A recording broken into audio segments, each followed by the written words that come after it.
Olá, boa noite. Hoje temos uma surpresa, né? A Kelly não está apresentando Artistas do Cuidado. Kelly teve uma condição de saúde, né? Ela está com um problema nas cordas vocais, ela não vai conseguir falar essa semana. O médico disse para ela ficar quietinha. Então, quem vai apresentar essa semana os nossos quadros sou eu, né? E hoje temos então duas fonos que nós vamos convidar agora para entrar. Uma é a Laís, que vai falar de Florianópolis, e a outra é a Gisele, que fala de Jaraguá do Sul, as duas cidades de Santa Catarina, né? E vamos conversar da experiência delas no de Floor Time, no trabalho em fonoaudiologia, no trabalho na clínica, né? No estado de Santa Catarina, e como é que elas estão trabalhando, como é que elas se aproximaram desse modelo e tudo mais, tá bom? Guardando aqui que eu vou chamar as duas, né? E vamos começar a nossa conversa.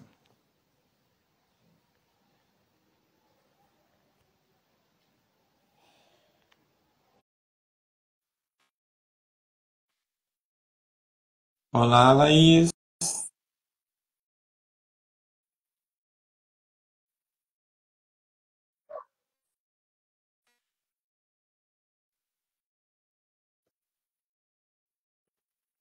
Introvertido. Aí, Boa agora. noite, Laís. Tudo bem? Bem, Passando tá me ouvindo? frio em Floripa, aí, ó, como é que estão as coisas? Tá frio aqui, tá bem frio. Aqui o frio do Rio de Janeiro é 24 graus, aí tá todo mundo de casaco e tudo mais. Pois é, aqui não, aqui tá frio. Peguei um resfriado, uma sinusite na outra semana, estou me recuperando ainda. A Kelly também tá com um quadro parecido, assim, então hoje o médico mandou ela não falar, então quem vai ter que fazer a live sou eu. Espero que eu consiga estar ao nível dela, né? E a gente tá esperando a Gisele, né? Eu fiz o convite, vamos ver se ela entra também.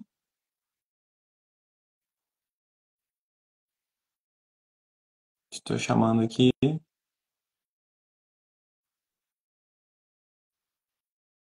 A Gisele entrou, mas ainda não ativou o vídeo e tal. Entrou.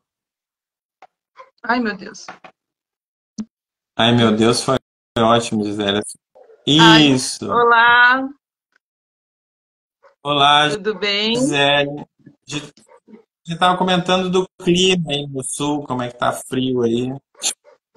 Daqui hoje tá gostosinho, fez um sol, mas tava só chuva por aqui. Quando chove em Santa Catarina, a gente já pensa numa cheia do Rio Itajaí-Açu e tudo mais, né? Meu Deus, não? Então, meninas, vocês foram convidadas e chamadas de artistas do cuidado, né? Eu sempre acho que isso é uma responsabilidade muito grande quando a gente tem essa missão, né? E estamos aqui, né? O Arte de Cuidar ele tem esse objetivo de divulgar o trabalho, as pessoas, o que estão fazendo no Brasil, né? E mostrar também alternativas, né? Aquilo que normalmente se promove, né? Como solução para várias questões. Então, hoje eu queria conversar com vocês duas, né? Eu vou fazer uma pergunta que as duas vão respondendo, né? Uma a seu tempo. E depois no final a gente abre um pouco para questões mais que vocês queiram conversar e tal.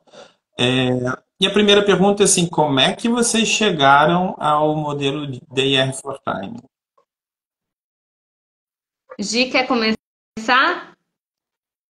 Pode ser, então. Mas queria agradecer a Arte de Cuidar, né, pelo convite, pela oportunidade de estar aqui falando um pouquinho do nosso trabalho, né? É sempre uma alegria compartilhar sobre a fonoaudiologia e sobre o modelo, né? Vou apresentar rapidinho, então. Né? Tenho uma caminhada de quase 20 anos na fonoaudiologia, fui professora, tive escola, hoje eu sou gestora da Desenvolvere, que é uma clínica transdisciplinar, primeira unidade em Santa Catarina, baseada no modelo DIR. E respondendo a sua pergunta, como é que eu fui mordida pelo bichinho do DIR, né? Eu costumo dizer. Eu fiz um período de e lá, através da fonoaudióloga Sandra Esmaira, eu conheci um formato diferente de trabalhar com as crianças, daquilo que eu estava acostumada, né, de forma convencional. E me apaixonei lá, ela mencionou o trabalho da Patrícia Piacentini, isso em 2017. E aí, quando eu voltei para Curitiba, teve um workshop da Patrícia, e aí, ouvindo-a, eu disse, meu Deus, era isso que eu queria para mim, né? Atender as crianças com afeto, com respeito, com responsabilidade. Eu venho de uma época de escola especial, onde as crianças eram condicionadas a algumas coisas, né? Onde as crianças eram, os alunos e os pacientes eram submetidos a umas práticas desrespeitosas. E aí, quando eu ouvi a Patrícia falar sobre aquilo, eu disse, é isso que eu quero para minha vida, é isso que eu acredito. E a partir daí, então, tornou-se um foco de estudo e de prática também, né? De prática melhorada, porque eu lembro que quando eu dava aula nessa escola, a equipe, né?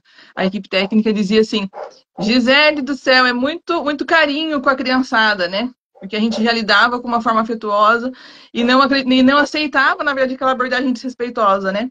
E aí, ouvindo a Patrícia falar, eu disse, é isso que eu quero para mim, é isso mesmo. E aí, seguimos, então, estudando mais e formando, e aí estamos nessa caminhada, então, desde então.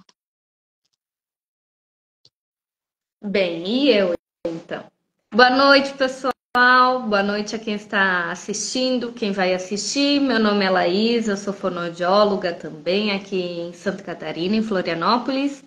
Atualmente eu atuo na clínica Afetuar, em Florianópolis.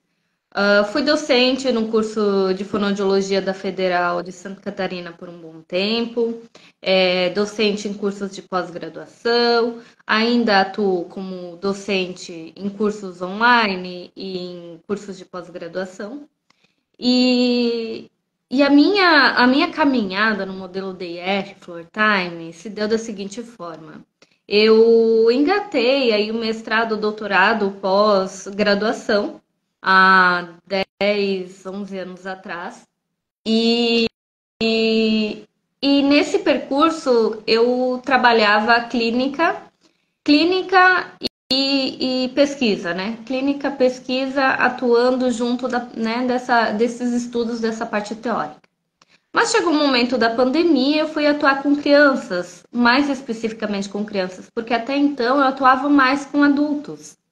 E neste momento eu comecei a perceber que muitas coisas das quais eu havia aprendido durante a graduação, durante a prática, inclusive de outros profissionais que eu observava ou que eu acompanhava nas redes sociais, não me faziam sentido. Eu via aquelas crianças e eu pensava, mas será que é dessa forma mesmo? Porque isso eu não gostaria nem que fizessem comigo. Será que é realmente dessa forma que nós vamos estar trabalhando com crianças? Eu me sentia mal em estar naquela posição e eu mesma acabava, né, modificando a minha própria prática, o que eu havia aprendido para alinhar mais com essas crianças que eu encontrava. E aí, então, eu comecei a procurar. Aí, na pandemia, foi onde também teve uma maior ênfase aqui em Florianópolis em práticas comportamentais, também voltadas à fonoaudiologia, e eu achei muito esquisito, estudei, observei, achei muito esquisito, fui procurar outras formas. Eu pensei, se o mercado está apontando para práticas comportamentais e eu não me vejo nisso, eu preciso ver se existe alguma outra coisa. E eu encontrei então o Day at Floor Time. E em 2022 eu fui para Recife fazer o Summer Camp, depois Rio de Janeiro fazer o introdutório, e depois continuei online as formações. Então foi dessa forma que eu fui me encontrando e eu observei que sim, que existem práticas que elas vão na contramão do que é imposto há muitas décadas, das quais a gente não é conduzido a refletir sobre. Será que é isso mesmo? O que está por trás disso? Será que não existem outras formas? Será que todas as crianças só vão aprender dessa forma? Será que essa prática ela está alinhada com os meus princípios também, com os meus valores, como eu me vejo como terapeuta?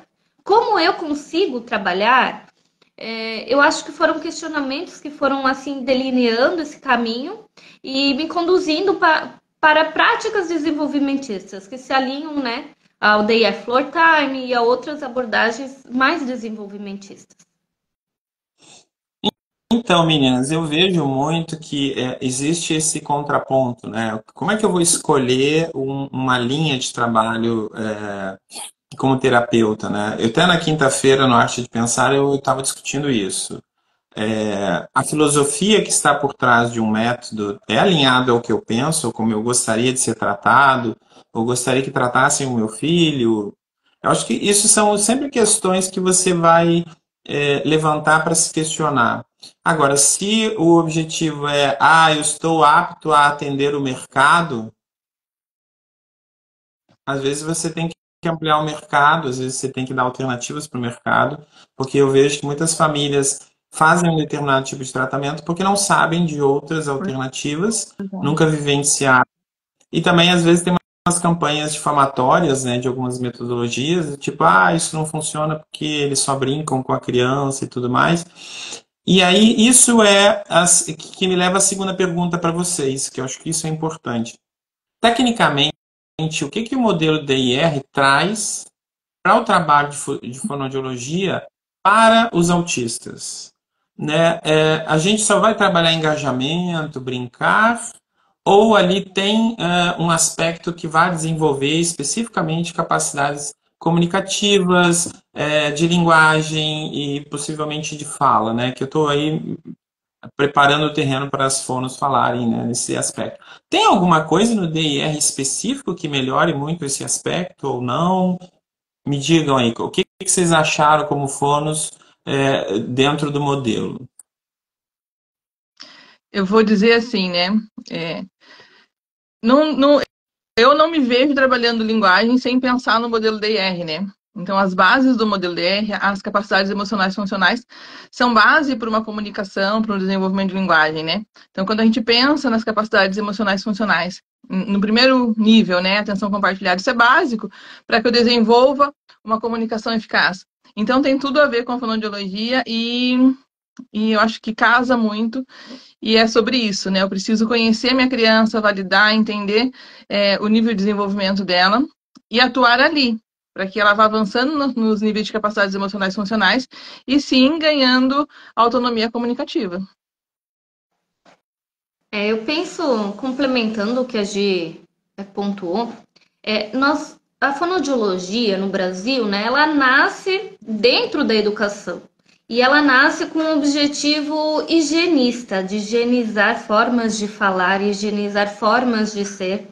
E aí, houve um movimento aí, né, no final do século passado, início dos anos 2000, de afastar essas práticas também, de práticas higienistas, mas também de práticas comportamentais, porque até então ainda era muito centrado na prática comportamental, em uma abordagem mais comportamental na fonoaudiologia. Então, via-se também a infância como mini adultos, crianças como mini adultos. Então, colocar a criança sentada na mesinha, fazer o exercício corretivo de fala, ensinar a criança a se comportar, digamos assim, né, num sentido até moral, até enviesado, né?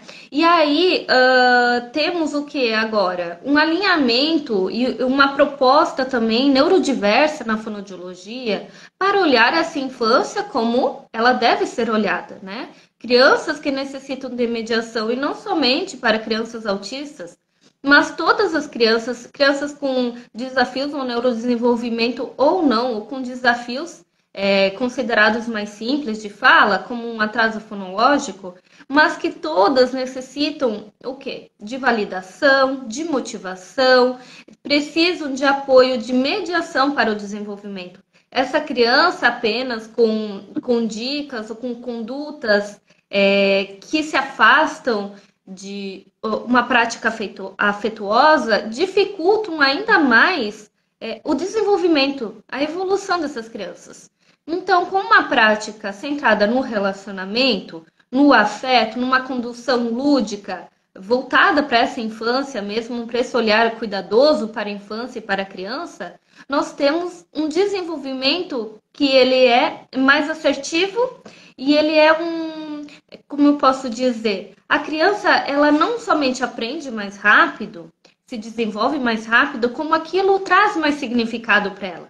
Então, não é apenas ela estar passiva na sessão. A criança, ela é ativa, assim como a família é ativa nesse processo terapêutico.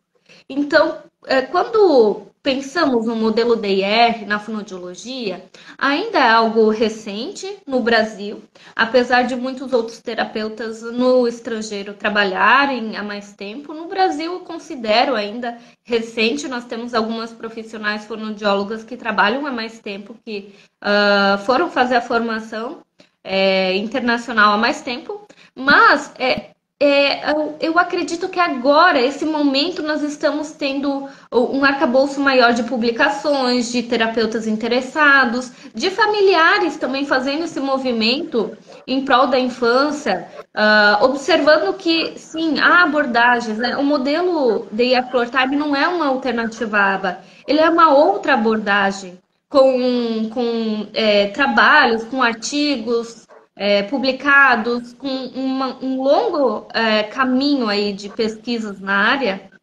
desenvolvimentista e que fornece base também para o trabalho fonoaudiológico. Então, quando pensamos em crianças com desafios no neurodesenvolvimento e mais especificamente crianças autistas, porque o trabalho de base inicial do Day at Floor Time foi realizado com crianças autistas na década de 80, nós, enquanto fonoaudiólogas, conseguimos ampliar o olhar para além somente da fala. Então, nós pensamos em quê? Nós pensamos em regulação, nós pensamos em acomodações sensoriais, nós pensamos em como está o corpo dessa criança, essa parte perceptiva, né, sensorial, motora, mas também socioemocional, de desenvolvimento integral desse sujeito, dessa criança, desse ser humano e dessa família, junto, nesse processo terapêutico. Então, é por isso que eu acredito que o modelo DIR, Floor Time, na fonoaudiologia, ele tem muito a oferecer. E nós estamos também agora vai haver o Congresso Brasileiro de Fonoaudiologia, agora outubro, novembro, se não me engano, novembro. E nós estamos também com vários trabalhos, várias mesas. Estamos levando conhecimento para mais fonoaudiólogos em todo o país, para que vejam esse potencial e observem que abordagens desenvolvimentistas, elas trazem mais sentido e significado para a infância do que abordagens comportamentais. Não descartando, sim, sabemos que há crianças e famílias que preferem abordagens mais comportamentais. Mas abordagens centradas no protagonismo dessa criança e dessa família e que empoderem elas, né, como sujeitos mesmo de linguagem, eu acredito que sim, tem um impacto muito maior, até no desenvolvimento de outras competências que consideramos mais elevadas, como o desenvolvimento da criticidade, da capacidade de discernir o que é certo, o que é errado, ou o que eu quero, o que eu não quero, para além de uma compliance, né, de uma compliância ali. Eu não estou aceitando isso passivamente, eu sou um sujeito ativo, então eu tenho gostos, quais são esses meus gostos, por que eu quero isso e não isso? São pontos importantes também a serem desenvolvidos nas crianças, nos adultos, reconhecer os sentimentos, reconhecer a relação com o outro, então como eu vou me relacionar com o outro de um ponto de vista mais crítico. Falei bastante, Márcio. Pode ir me cortando, também agir, também pontuando.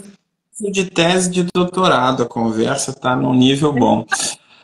Ouvindo vocês falando isso, eu tive contato com uma fono americana, a doutora Lipak. Ela já defendia no mestrado dela uma discussão que era: eu quero uma pessoa que responda ou que pense. Né? Isso ela estava falando dentro da fonoaudiologia. E nos Estados Unidos, há um ano e pouco atrás, teve um movimento que foi uma discussão muito grande, americana, né, nacional, que era: eles estavam tentando obrigar que as fonos tivessem que ter creditação em ABA para poder atender autista, obrigatoriamente. Então, se você fosse atender a uma pessoa com autismo nos Estados Unidos através né, da especialidade de fonoaudiologia, você teria que ser creditado, ou seja, você teria que ter uma formação específica para atuar lá. Isso foi uma briga vamos dizer assim, da associação, do conselho, né, americano de fonoaudiologistas que não aceitaram isso, né? E depois, na mesmo crescendo, a própria Associação Médica Americana viu que não é necessário você restringir a uma única forma de trabalho, né? Mas ampliar. E eu acho que a grande discussão que vocês duas estão trazendo é eu preciso fazer desse jeito, né? Eu preciso, por exemplo, trabalhar PECs de uma forma comportamental, ou eu tenho outras maneiras de desenvolver comunicação básica, linguagem e tudo mais, né? E uma grande questão que a gente vê, inclusive quando o CDC americano sugere o de floor time, é o impacto o enfoque que o DIR floor time tem, que é a capacitação do adulto, do pai, da mãe, dos cuidadores, dos familiares, no sentido deles se empoderarem, não gosto muito dessa palavra, mas é um termo, né, de que eles se sintam mais confiantes, mais seguros, com sentimento de competência para atuar no desenvolvimento de linguagem dos seus filhos, né? Então, como é que vocês veem no modelo DIR, né, esse trabalho de você colocar o pai na sessão, colocar o pai no projeto terapêutico, no desenvolvimento dessas capacidades que dentro da clínica a gente sabe que tem muito pouco tempo para desenvolver isso, né? E essa parceria com a família assumindo um protagonismo nisso, a gente pode ter mais ganhos. Como é que vocês veem na prática de vocês esse trabalho? O que a gente, né, percebe que reverbera, né, de fora, de dentro da sala para fora para a família, né? A gente está mirando justamente naquilo que é a beleza do DR Floor Time, que é o desenvolvimento através da individualidade dos relacionamentos, né? Uma vez que a gente favorece um ambiente onde a criança possa ser validada, né? O paciente pode ser validado a partir da sua diferença individual, da sua individualidade. E a família, o adulto, o cuidador, reconhece isso, fortalecem-se, então, as bases de relacionamento. Então, aquilo que muitas vezes em uma situação seria um problema, dentro de um olhar, né, mais cuidadoso do DIR, torna-se um desenvolvimento, uma habilidade e uma forma diferente de lidar com os desafios que a criança apresenta, né? E eu vou além disso que a Gi pontuou, que eu acredito que foram práticas, né, que foram passadas de geração em geração entre os profissionais, sem uma análise crítica de que a família não poderia estar presente na sessão porque atrapalhava a sessão, né? Eu vejo que com esse afastamento de um modelo biomédico aí, centrado na correção da criança, como se a criança, né, precisasse de uma correção, está errada, precisa ser consertada, nós temos o quê? Uma aproximação de novo dessa família para dentro da terapia. E o olhar dessa família para essa criança, para essa fala, pensando também em crianças pouco falantes, o quanto que ela comunica e validando essa comunicação dela. Então, quando a família se aproxima e ela faz parte da prática terapêutica, a criança ela não está isolada lá dentro, sendo tratada, fechada na sala, depois deu 45 minutos, pode ir para casa, aqui tá os exercícios no caderninho para fazer em casa, e é isso, pode ir para casa. Não, a família está ativa junto, e estando a família ativa, você consegue trabalhar junto. Então, esse trabalho ele é em conjunto. A família ela traz muitas informações e com o olhar do terapeuta, a gente vai direcionando essa família, essa criança nesse relacionamento. Então, olha aqui, ó, nesse momento que a criança está falando bastante, você pode fazer uma brincadeira lúdica, livre, em que a criança, você pode pontuar esse fonema, se for uma questão mais específica de fala, esse fonema aqui nessa hora. Então, você não vai parar a brincadeira, ou você vai dizer, ó, olha aqui, fala assim, fala assado. Não. É assim? Ou é assado? Então tá. Então, e aí vai conduzindo, e é algo leve. A criança ela não vai carregar um estereótipo do eu não sei falar, eu preciso da correção. Ela está aí, ela está na interação e faz parte. Estou percebendo que essa outra pessoa está falando diferente. Então é assim que eu tenho que falar. Isso vai acontecendo de uma forma lúdica e natural, né? Em contextos diversos. Então a família não precisa sentar na mesa à noite com a criança, e é uma crítica que eu faço à fonoaudiologia, com práticas escolarizadas. Não, a fonoaudiologia não pode oferecer práticas escolarizadas. A fonoaudiologia tem que oferecer práticas terapêuticas. E essas práticas terapêuticas, a família pode estar fazendo em qualquer contexto, no carro, no trânsito, numa conversa, enquanto almoçam. Existem técnicas e também existem direcionamentos, orientações, que elas facilitam, né, que essa fala não se torne um fardo para a criança. E pensando em crianças pouco falantes, isso é mais significativo. Por quê? Porque nós temos hoje um movimento de desvalidar a comunicação da criança que não seja fala. E a comunicação alternativa, ela se torna um último recurso. E ela não deve ser o último recurso, mas eu acredito que também venha por esses estereótipos e até mesmo de um olhar para a comunicação alternativa que era muito voltado ao PECS, né? E o PECS foi muito amplamente divulgado e aplicado, mas hoje nós vemos o que? A comunicação alternativa, as tecnologias assistivas, para além somente da comunicação alternativa, as tecnologias assistivas, elas possibilitam que o quê? As crianças, os adolescentes, os adultos consigam se comunicar de diversas formas, consigam suportes para a comunicação, para a interação social de diversas formas. Nós podemos usar diversos suportes, nós podemos usar o celular, o tablet, o papel, nós podemos usar recursos visuais, nós podemos usar botões vocalizadores. Qual que é a necessidade de suporte de comunicação que essa criança, esse adolescente ou esse adulto necessita nesses contextos específicos em que ele se encontra? Então, esse olhar da fonoaudiologia é um olhar mais cuidadoso e isso é também uma tomada de posição quanto à perspectiva teórica, a abordagem técnica que você assume no seu trabalho. Porque, a depender da filosofia, como você pontuou, Márcio, nós temos um emaranhado de preconceitos já construídos e que eles são reproduzidos e reproduzidos. Como um exemplo, né?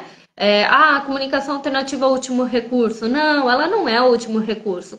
O que você entende por comunicação alternativa? Já começa por aí. O que você entende por linguagem? O que você entende por fala, por comunicação?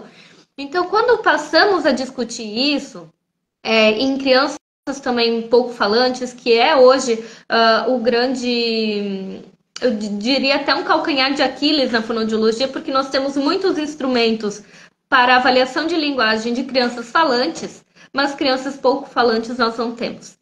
Ou temos poucos. Então, aí, o que nós podemos oferecer? Instrumentos quantitativos, eles não conseguem dar conta dessa comunicação que ela não é falada, ela não é quantificável.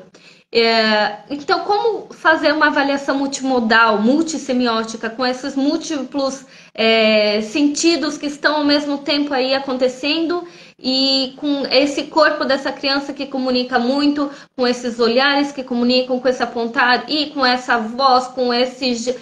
Tem muita coisa aí que ela só vai acontecer em contextos reais de comunicação e que um checklist, uma avaliação quantitativa não vai dar conta. E é nisso que nós precisamos também nos centrar, enquanto fonoaudiólogos, profissionais, mas também em trazer a família nessa relação para que percebam, olha, não vai ser esse escorre. Não é isso, a gente não quer que essa criança preencha esse gráfico. A gente quer que você observe a melhora na interação, na comunicação, na regulação dessa criança, no relacionamento dela com os pares, com os outros, com você, com a família principalmente. Então, quando nós trazemos a família para dentro da sessão, a família não atrapalha de modo algum. A família contribui para o quê? Para que nós, terapeutas, somos somente auxiliares desse processo do desenvolvimento, mediadores desse processo. nós precisamos dessa família em contato com esse conhecimento, com esse olhar cuidadoso sobre a comunicação, sobre a linguagem, sobre suportes para essa criança, para que ela se desenvolva. Então, a mediação, ela não vai ficar somente no período curto aí de tempo que fica com o terapeuta, mas ela vai se expandir para além da clínica. Então, a família precisa estar ativa nesse processo terapêutico e a criança não tem que estar fechada sozinha com o terapeuta no setting terapêutico, né, na sala. Não. Né? Portas abertas, vamos integrar essa criança e essa família. Essa criança precisa de um ambiente seguro também, principalmente se ela já tem desafios socioemocionais, já passou por terapias que de certa forma trouxeram, né, algum desconforto para ela. E também eu penso que as nossas práticas terapêuticas fonoaudiológicas, cada vez mais elas têm que se aproximar de contextos reais de comunicação. Então, não adianta eu querer fazer um esquema pronto lá para trabalhar a fala da criança, a comunicação da criança, ela tem que responder assim 8 vezes, senão... Não, isso não vai acontecer. A vida real, o que acontece na sociedade, não é dessa forma. Né? Porque nós somos seres interativos, interacionais. Então, a nossa comunicação é para além desse treino formalizado. Né? E isso a gente precisa ter essa percepção, para saber que essa criança ela está na sociedade, ela não está na sala, na clínica, ela está na sociedade. E o nosso papel é fazer a mediação dessa criança para que ela desenvolva habilidades para integrar a sociedade, mas não somente integrar, modificar essa sociedade, né? Ser um sujeito ativo. Pronto, estou falando, vocês não me cortam, viu? Eu fico falando aí. Não é que eu vou cortar a comunicação de alguém, olha bem. Eu acho que vocês estão falando, e aí eu acho que é importante a gente fazer o contraponto. Notado que o modelo DIR quer colocar um protagonismo, tanto na pessoa que está num processo terapêutico, quanto na família que está ali.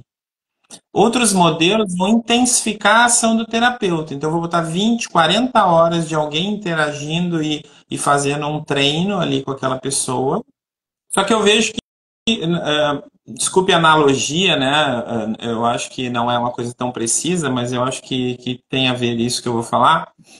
Vocês já viram aqueles cursos de inglês que a gente faz e reproduz um vídeo, o mesmo diálogo, tem os personagens, e a gente repete. Aí quando você chega para falar com uma pessoa nos Estados Unidos ou na Inglaterra, por exemplo, eles não perguntaram na sequência, não foi daquela forma, não era aquela receitinha, ele não me perguntou daquele tipo. Eu não falo... não, ele não me falou assim, my name is Márcio. Então eu vejo muito que essas formas de trabalhar o treino, né, é muito como algumas pessoas ensinavam inglês pra gente, né, que eram modelos muito óbvios, treinamento, uma coisa muito vinculada à memória, e não a relação dialógica que eu tenho uma intenção comunicativa. Será que alguém quer que eu fale para ele que o meu nome é tal ou eu já digo o meu nome, né? Você percebe a artificialidade desses treinos e que jamais uma criança com a outra vai perguntar assim, fulano de tal, seu nome é assim? Então, você percebe que o treino artificial, o adulto com a criança é problemático. Mas ainda hoje, que é a próxima pergunta que eu faria para vocês, o desafio clínico para essas propostas, eu vejo muito isso, porque, por exemplo, às vezes a gente quer colocar 2 ou 3 crianças num grupo para o trabalho fonoaudiológico, com suporte da psicopedagogia, por exemplo, que é uma concepção integrada, que ainda é um desafio. Os pais acham que isso vai reduzir o tempo de intervenção, e aí às vezes a gente tem que discutir. Uma criança vai falar da mesma forma que ela fala com um adulto, com os seus pares? O desafio é outro. A criança não é um adulto que se prepara para complementar a fala do outro, porque eu, como adulto, faço isso. Desde que eu tenho meu filho, eu faço essa lógica do complemento, da significação daquilo. A outra criança é um par no mesmo nível, às vezes, de comunicação, o que ela quer Eu acho que isso é uma discussão que a gente poderia fazer aqui, que é qual é a dificuldade da gente implementar essas práticas nesse contexto das famílias, no contexto de uma cultura mesmo, né, dessa terapia que é o do treino, né, quase que de uma escolarização, como a Laís falou. Como é que está esse trabalho de, não vou chamar convencimento, mas de esclarecimento da família entender o significado disso e como é que ela atua, né? Porque eu vejo que isso inicialmente é um impacto para as famílias que vêm de um modelo tradicional, e até assim, às vezes as famílias parecem que estão levando um paciente na UPA, né? Espera aí que ele vai ficar lá 20 minutos tomando um soro, depois você leva para casa e dá um chazinho, deixa ela quietinha lá descansando, porque ela passou por um processo traumático. E acaba que as famílias reproduzem isso, né? Já fez o tratamento da fono, eu não preciso fazer mais nada com ela em casa, porque ela já está cansada daquilo ali. Então, eu queria ouvir vocês nesse sentido, assim, como é que está esse acolhimento familiar, nessa mudança de perspectiva que a gente tem que mediar a família para mudar essa perspectiva, né? Porque ainda é um contar de tempo, quantos minutos ela teve na atuação do terapeuta, como se a atuação do terapeuta fosse um remédio, né? No sentido de que é o processo de cura. Então, quanto mais tempo aquela emissão dessa cura, mais resultado meu filho vai ter, né? Estou jogando essa bola aí para vocês me dizerem como é que está sendo essa mudança de paradigma também para a família, né? É, né, vamos pensar aqui, vou falar da minha experiência, né? Quanto mais a gente capacita essa família, quanto mais a gente oferece orientação, dá suporte, ajuda a entender esse processo de desenvolvimento e o quanto os relacionamentos de fato importam. Então, a gente precisa desenvolver habilidades para que se amplie, né, potencialidades e tal. As famílias, elas estão, a gente percebe, um tanto quanto mais abertas nesse sentido, porque elas se sentem um pouco mais seguras pelo fato de poderem participar ativamente dos processos. Então, quando se tem um atendimento em grupo, por exemplo, é muito bem orientado, explicado os objetivos desse acompanhamento, todo o processo terapêutico, a família, ela é parceira, né? Faz parte do processo, então, ao passo que ela vai compreendendo, é diferente hoje de 5, 6 anos atrás, quando a gente começou a falar de mudança de paradigma, na minha prática, né? O quanto tudo era muito engessado, e aí, de fato, a gente vinha, as pessoas diziam, você só brinca, né? Só fica no chão, só fica brincando com a criança. Você atende muito ou só brinca mesmo?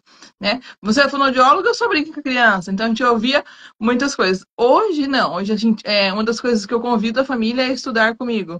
Né? Vamos juntos conhecer o desenvolvimento dessa criança, as habilidades dela e as diferenças individuais, para que a gente possa, a partir dali, validar e ampliar as potencialidades aí desse pequeno que está ali. E muitas vezes a receitinha que vai para casa é tempo de chão com essa criança. A gente precisa brincar, precisa deixar de fazer outras coisas e dar mais atenção para essa criança. Vamos, então, trabalhando nas diferenças individuais, isso é chave, né, para esse processo. E ao passo que os resultados vão chegando, as famílias vão ficando mais seguras e participativas mesmo.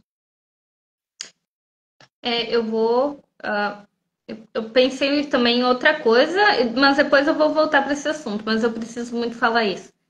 Precisamos muito falar sobre a brincadeira de crianças autistas. As crianças autistas brincam. E a brincadeira, ela não é uma brincadeira que tem que ser funcional. O que é o ser funcional? Porque nós não olhamos a brincadeira de outras crianças com um desenvolvimento considerado típico, vemos as atipicidades, o que não é funcional na brincadeira delas e apontamos isso o tempo todo. Então, por que nós temos que obrigar crianças autistas a sempre estarem brincando do jeito que nós, adultos, achamos que é funcional? Isso é um ponto. Por quê? Porque eu vejo muitas crianças autistas com inúmeras horas de terapia, sem um tempo para brincar. E a brincadeira não é uma brincadeira direcionada, é uma brincadeira dela, para ela poder fazer as elaborações, brincar. Porque a brincadeira serve ao próprio propósito da infância. Então, porque essas crianças autistas, elas também estão sendo desprovidas de um tempo para brincar, de um tempo para elas estarem ali em contato com as predileções delas, com o que elas quiserem fazer com os brinquedos ou com o tempo livre delas. Isso é um ponto. Por que eu pensei nisso? porque quando você pontuou, Márcio, sobre os atendimentos em grupo, para que essas crianças brinquem com os pares.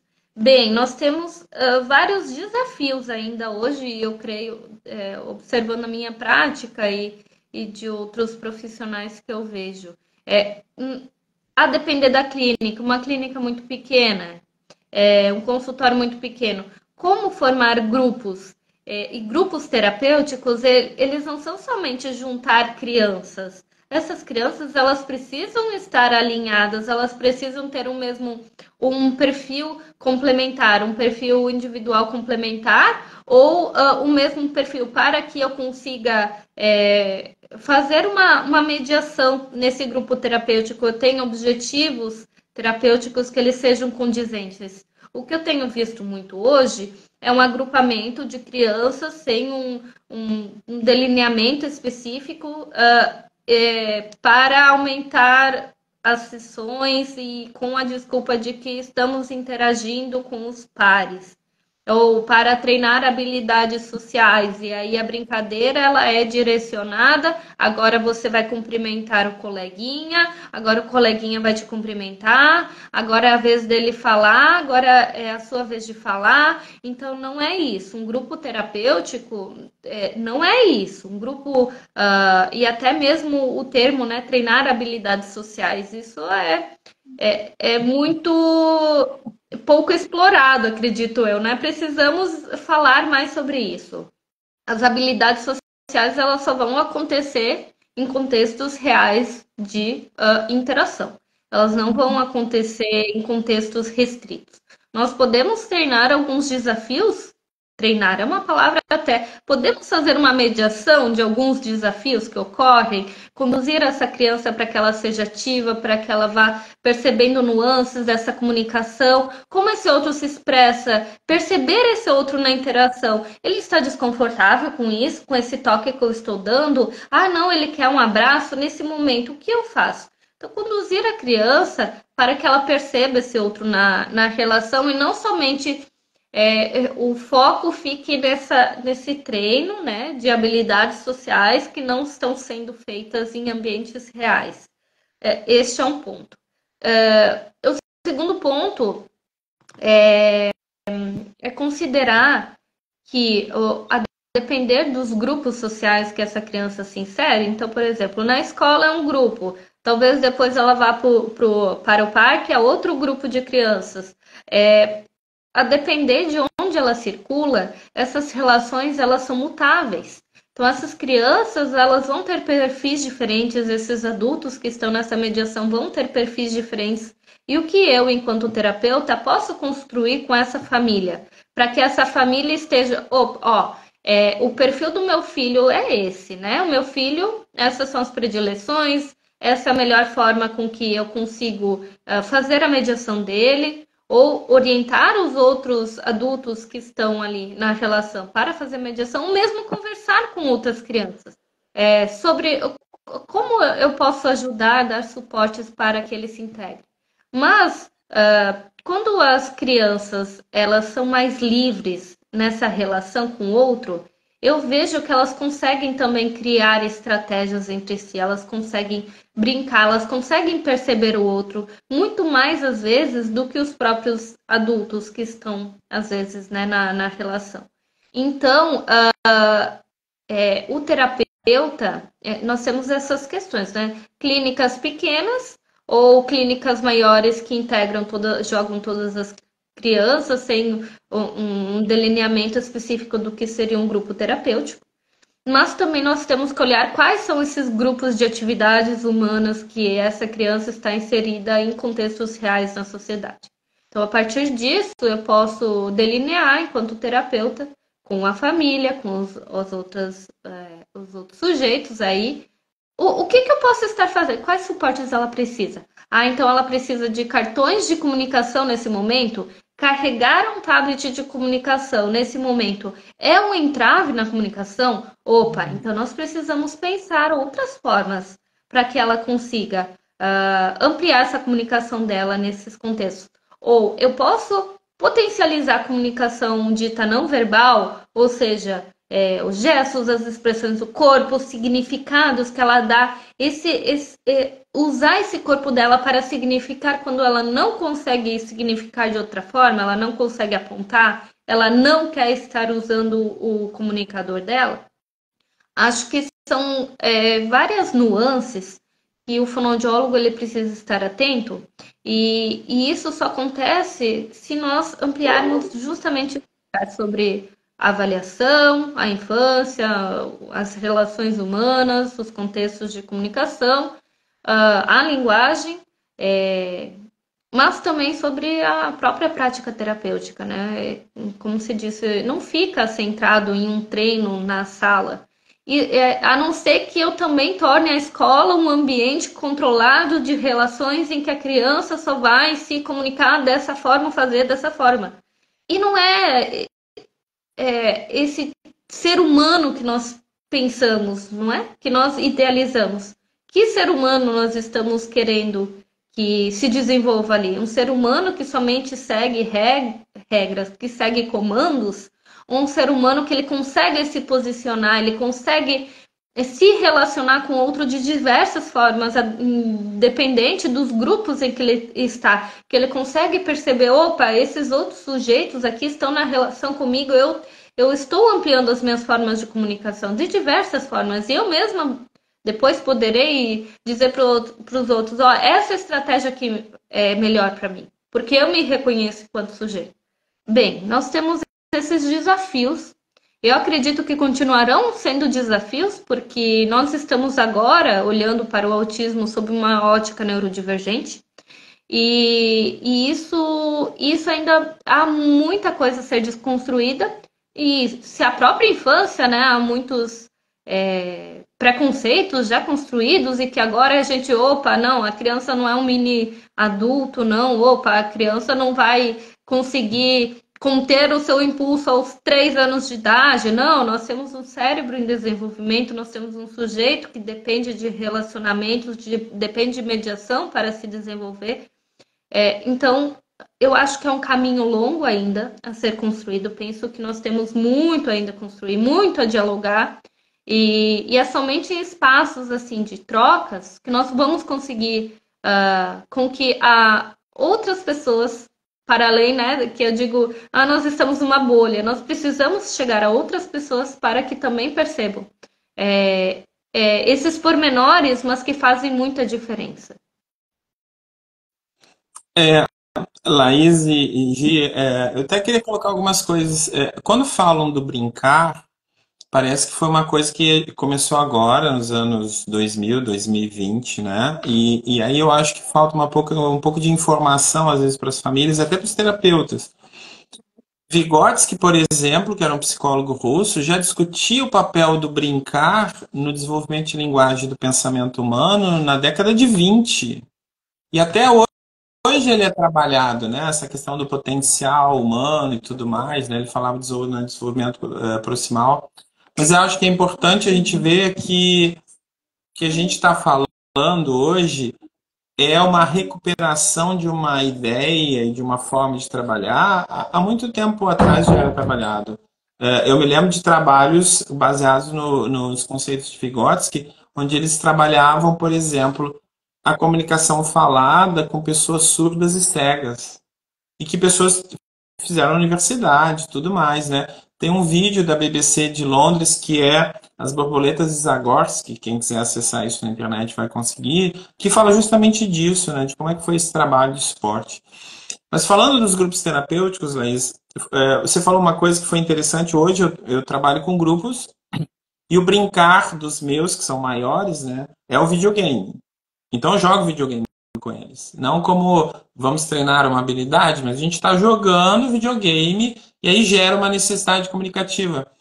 E um dos meninos que eu trabalho, ele tem em torno de 13 anos, ele é considerado não verbal, mas hoje ele falou assim 5 palavras no contexto adequado do jogo, e os outros meninos pararam e disseram assim, ele fala, tio Márcio. E ele começou a rir, né? Ele entendeu o que o outro estava falando. Eu acho que isso é importante também. O que é uma linguagem compreensiva, né? Comunicação compreensiva e expressiva. Mas a pessoa acha que porque o outro não fala, ele não compreende o que está sendo dito, né? E hoje foi muito isso, assim, deles reconhecerem que ele falou, não uma frase, mas falou palavras que tinham a ver com aquilo que estava acontecendo na demanda do jogo, do brincar ali, que é um brincar mais sofisticado, e que hoje ainda é tabu. Falou de tela, falou de videogame, você vai para a fogueira. E eu trabalho com isso e trabalho com fonos junto comigo, né? E eu vejo que as fonos estão fazendo esse trabalho, é isso que você está colocando, porque eu crio a dinâmica, né? Eu crio a situação que o brincar vai acontecendo, vou mediando isso, e as fonos começam eu vou usar um termo aqui meio, né, forçado, quer dizer, vão fazendo um diagnóstico da necessidade de intervenção, de mediação, que não ocorre às vezes durante o trabalho, mas numa outra sessão que ela está fazendo individual, às vezes com aquele adolescente ou a criança, ela vai retomar uma questão que ela viu no grupo. Às vezes, esse trabalho inter e transdisciplinar auxilia essas questões, né, de você trabalhar.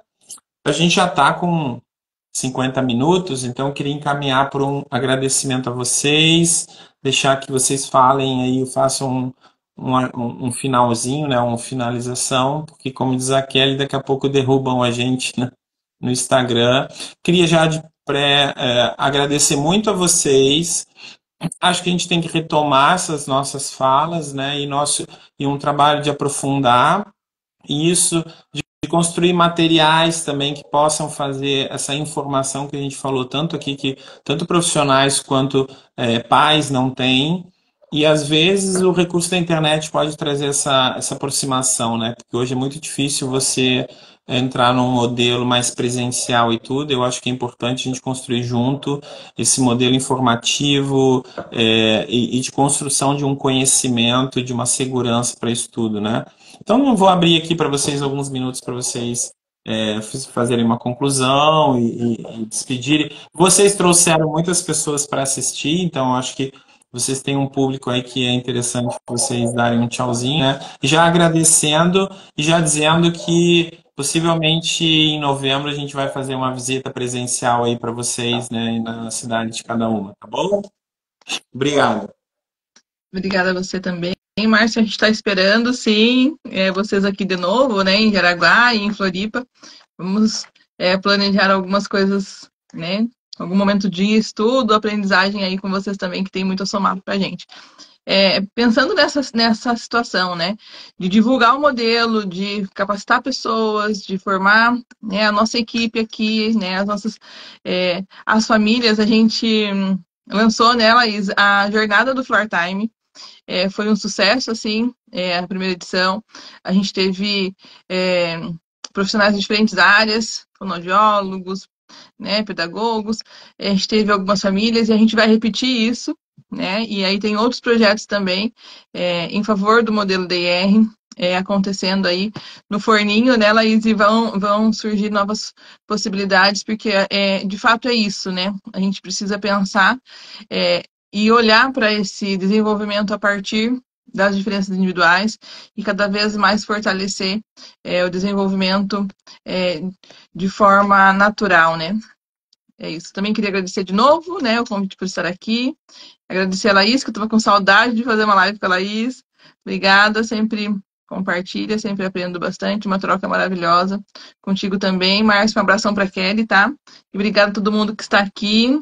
Obrigada por acompanhar o nosso trabalho também. Bom, pessoal, boa noite. Obrigada por terem assistido. Obrigada, Márcia e Kelly, também pelo espaço. Nós já trocamos muitas figurinhas, né? Mas acho que precisamos trocar mais. Temos muito o que dialogar. E eu acredito, sim, que nós precisamos fazer mais materiais, mais formas com que esses debates cheguem, né, a um público mais amplo. Mas, infelizmente, somos em poucas mãos. Temos poucas mãos, né? Temos só 2 e 24 horas sai, muito pouco. Mas quem sabe nós conseguimos organizar também mais trabalhos online. Como a Gi pontuou, nós fizemos a jornada Floor Time. A ideia é desenvolver terapeutas e famílias abordar estratégias, né, para esse desenvolvimento infantil, mas também cutucar um pouco os profissionais para saírem da zona de conforto e começarem a ter, né, um olhar mais crítico. Eu penso que esse olhar do questionamento, quando eu estou em contato com algo, eu tenho que fazer assim, eu preciso me questionar, de onde vem isso, por que que vem isso, como isso, por que isso? Então, é uma forma também, e nas minhas formações eu tenho pontuado muito isso, trazer essas coisas mais críticas, né? Precisamos formar profissionais e familiares que pensem. E esse pensar, ele é um pensar crítico, por que que eu estou fazendo? Por quê? De onde vem? Para onde vamos? Por quê? E eu acho isso muito importante. Quero agradecer o pessoal que tem nos acompanhado nas redes sociais. Nós temos agora o projeto de comunicação alternativa no modelo Day Air Floor Time. Agora vai ter o congresso. Também estou fazendo um pós-doutorado sobre avaliação fonoaudiológica no modelo Day Air Floor Time. Então é mais específico ainda para profissionais da fonoaudiologia. Mas também nós temos muitas outras ideias engatilhadas e quem nos acompanha sempre vai ficar sabendo aí, vai estar tendo a informação em primeira mão. E em outubro, né, que vocês virão, Márcio? Outubro, novembro? Outubro, né? Sim, de A Marta, outubro, né? a Marta que está nos assistindo aqui também já está organizando comigo um evento aqui em Florianópolis. Quem sabe a gente consegue ampliar, né, estratégias, formas de olhar, formas de estudar também, ampliar as estratégias para profissionais e familiares. Qual projeto? Desculpa, como funciona esse projeto? Qual projeto? Os que a gente faz online? Tem cursos online, como a jornada Floor Time, e os outros a gente ainda está organizando, né? A gente pensamos esse semestre também em ofertar uma avaliação, né? Práticas avaliativas mais direcionadas a profissionais, mas quem sabe a gente abre novamente a jornada Floor Time, que é voltada a esse olhar mais crítico, com estratégias, vamos assistir vídeos, vamos ver aqui, o que está aparecendo aqui, e assim a gente vai construindo juntos. Ou a gente pode deixar depois o nosso Instagram, acho até que já está na live, né? Estamos aqui juntas, né? O Márcio compartilhou junto aqui, é só clicar e nos seguir. Ficamos à disposição também, quem quiser conversar, depois tenho dúvidas, quiser conversar em box, ficamos disponíveis também. Podem mandar as dúvidas pra gente. Obrigado, meninas. Até a próxima. Nos vemos por aí. Abraço. Obrigada. Abraço. Tchau.